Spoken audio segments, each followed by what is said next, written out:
Selamat pagi Bapak Ibu dosen penguji, perkenalkan nama saya Ivana Beatrice dengan NIM 17A10047. Dan di video ini saya akan membahas tentang bangunan yang sudah saya buat yang berjudul LRT Station yang merupakan tugas studi perancangan arsitektur 6. Yang pertama ada problem seeking. Di sini kita melakukan pengamatan sekunder untuk menentukan lokasinya dan data lokasi seperti ciri fisik alami dan juga bangunan apa saja yang berada di dalamnya. Lalu setelah itu kita memiliki problem seeking. Juga di sini saya memasukkan hukum dan juga sirkulasi aksesibilitas pada bangunan ini. Hukumnya ini kita mengikuti bahwa bandara ini tidak boleh memiliki ketinggian lebih dari 30 meter. Dan yang sirkulasinya bisa dilihat di gambar. Yang warna biru ini merupakan alur masuk untuk ke bandaranya. Dan yang merah ini merupakan alur untuk keluar. Setelah itu ada pengamatan primer. Lokasinya ini berada tepat di depan gedung parkir Bandara Ahmad Yani Semarang dan kondisi lingkungannya seperti demikian yang ada di foto, masih berupa rawat dan memiliki vegetasi sebagai pohon bakau.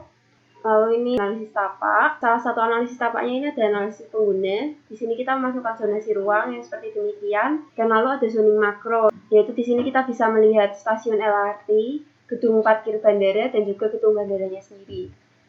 Lalu ini untuk kapasitas LRT-nya. Untuk LRT ini kita bisa menggunakan 2-4 rangkaian dan totalnya bisa mencapai 600 penumpang.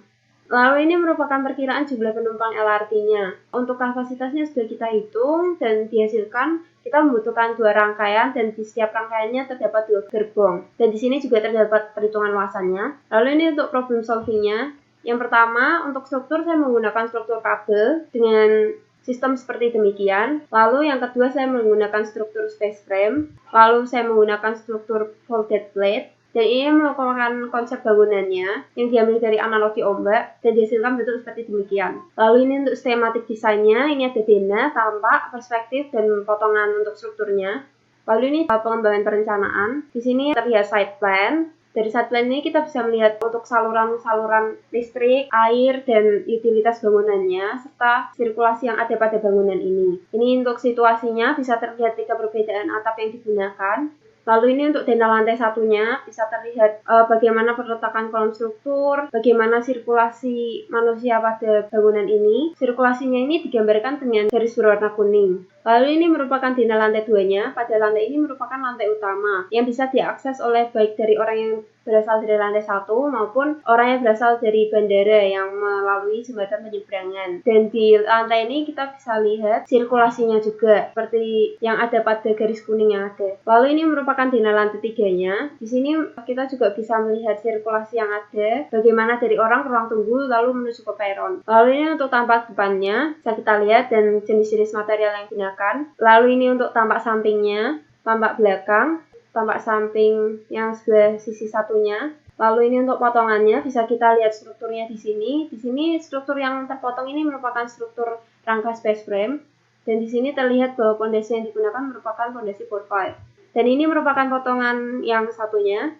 Di sini bisa terlihat perbedaan strukturnya dari perbedaan atap hingga dilatasinya. Lalu ini untuk detail arsitekturalnya. Di sini saya mengambil detail tamannya. Lalu ini untuk post production-nya. Yang pertama ini site plan. Di sini bisa terlihat bagaimana peletakan tanaman yang ada dan penggunaan material denah lantai 1 ini. Lalu ini untuk situasinya, bisa dilihat peletakannya seperti apa dan penampakan pada struktur atapnya seperti apa. Lalu ini denah lantai satunya, pada denah lantai 1 ini merupakan fungsi servis dari bangunan ini, yaitu di mana terdapat ruang kepala stasiun, ruang rapat, ruang layanan customer, dan ruang-ruang servis lainnya, serta ruang fasilitas pembantu seperti ATM center dan musola.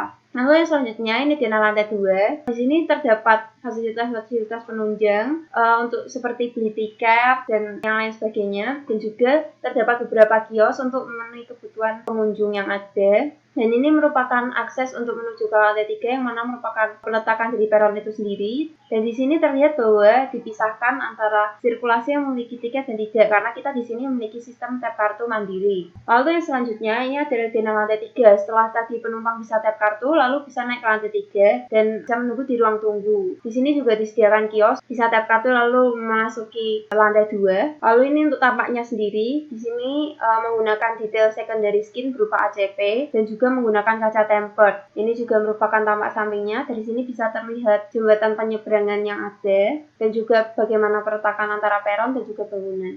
Ini merupakan tampak belakangnya yang kita bisa melihat bagaimana peletakan keretanya. Ini juga tampak sampingnya. Lalu ini untuk potongan AA, di sini kita bisa melihat strukturnya, penggunaan materialnya, dan juga bagaimana aktivitas yang berada di dalamnya. Ini juga potongan yang satunya. Di sini juga kita bisa menunjukkan bagaimana perbedaan struktur pada bangunannya, baik penggunaan fondasi pada LRT itu sendiri dan juga penggunaan fondasi pada bagian bangunannya. Dan juga selain itu kita juga bisa melihat aktivitas yang berada di dalam bangunan ini. Lalu ini untuk aksonometrinya. Di sini terlihat hallway lantai 3, peron kereta, hallway lantai 2, musyola, void, hallway lantai 2, hallway lantai 1, jembatan penyeberangan, dan juga tempat untuk drop off. Lalu ini untuk exploded-nya, di sini kita bisa melihat detail dari struktur itu sendiri secara terpisah, yaitu atap yang folded plate, lalu secondary skin yang berupa ACP tadi, lalu space frame dengan penutup atapnya kaca, dan struktur yang lainnya. Lalu ini untuk rendering eksteriornya, bisa kita lihat sini,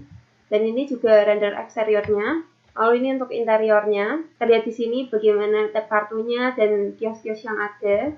Ini juga render interiornya. Dan ini juga terlihat taman yang berada di dalam bangunan itu.